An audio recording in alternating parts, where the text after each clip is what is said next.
Toji Fushiguro, the Sorcerer Killer, versus Yuta Okkotsu, the anomalous Sorcerer Prodigy. Who needs boundless cursed energy when you have boundless Black Air Force energy? Assuming we take the two characters in their absolute prime, who would win? How would it go down? And is it close or a wipeout? We're gonna set the fight in a Culling Games typesetting to avoid casualties getting in the way. Both contenders are masters of combat and masters of tactical planning and deduction. So we're going to assume that they both start off with zero information on each other and learn throughout the battle. A gust of wind whistles through an empty, run-down cityscape. Yuta Okkotsu surveys his surroundings from atop a building, katana in hand, ready to kick ass and take names. But something's off. He knows his opponent is here but can't sense any cursed energy output. It's like they're invisible, but that's impossible, right? He flicks out strands of his hair and Shikigami summons them, spreading out to survey the area. Somewhere below, a very confident Toji Fushiguro watches his target with a predator's eyes. Very confident, in fact, because from what he's seen, it seems his high-profile target was just some Shikigami user, and those ones are notoriously bad at close combat. But most importantly, Shikigami could not be summoned unless the user wills it, so all he needs to do is outspeed the user. One blow, clean and simple, should finish this off quickly, he thinks. Yuta preserves his strength, watching and waiting.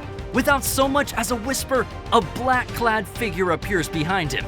3 red batons sharpened to a point, thrusting straight through his exposed back.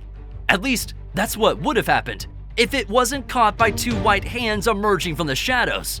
Rika manifests in full form on her own and immediately begins running the absolute ones with Toji, quickly joined by Yuta, who engages in a full assault, cursed energy buffing him to extreme levels. The 3 engage in a lightning-fast 2 versus 1, clashing at superhuman speeds with insane strength, agility, and technique.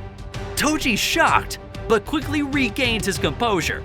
He's never fought a cursed spirit this strong, and the emo-looking kid has got some mad tight swordsmanship. Yuta's shocked too, at how easily he got caught off guard. It's just as he feared.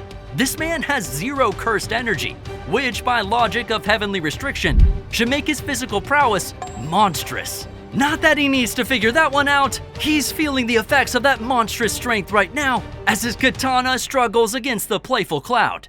While fighting, Yuta quickly deduces that, due to the lack of cursed energy, domain expansions, detection, and barriers are useless. And as the realization of just how dangerous this man is settles, he and Rika give a final push and Toji gets blasted backward through a building. The two immediately follow up to maintain the pressure, but Toji's already gone. He tries to follow the assassin's movements, but it's useless. He's too fast.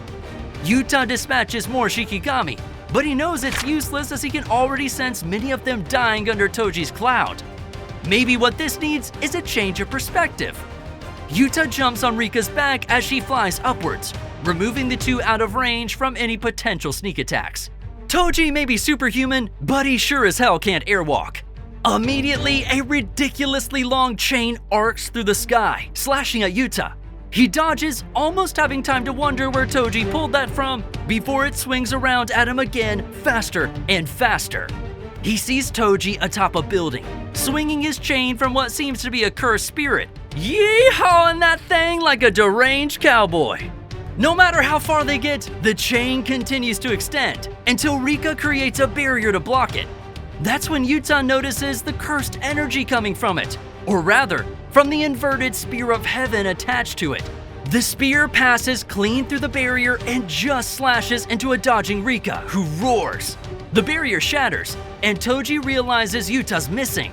But more than that, something else is off. His extrasensory perception notices unusual movements in the air currents around him.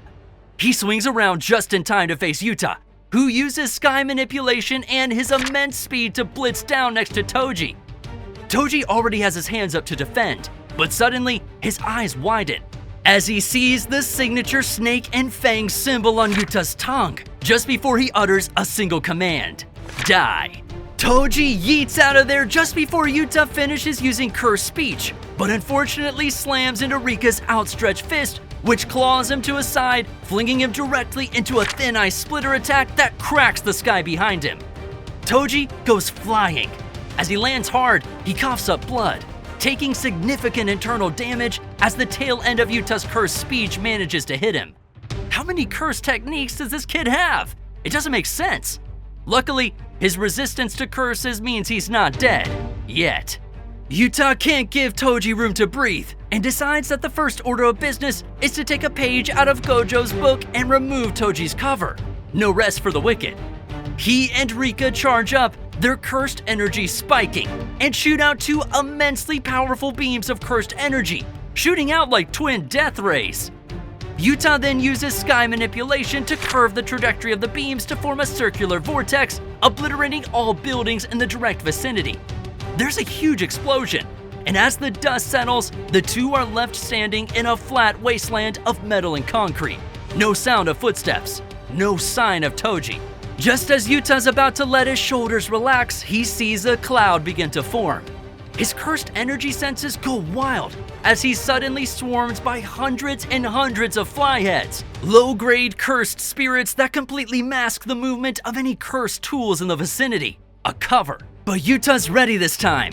He's about to flick his wrist to dispel the swarm, but remembering Toji's vicious speed, spins around ridiculously fast, not going to get caught off guard like last time.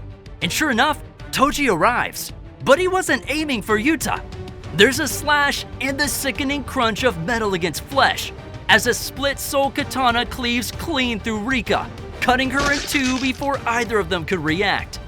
Time slows down in a brief moment of silence as we see the horror on Yuta's face spread in line with Toji's bloody grin.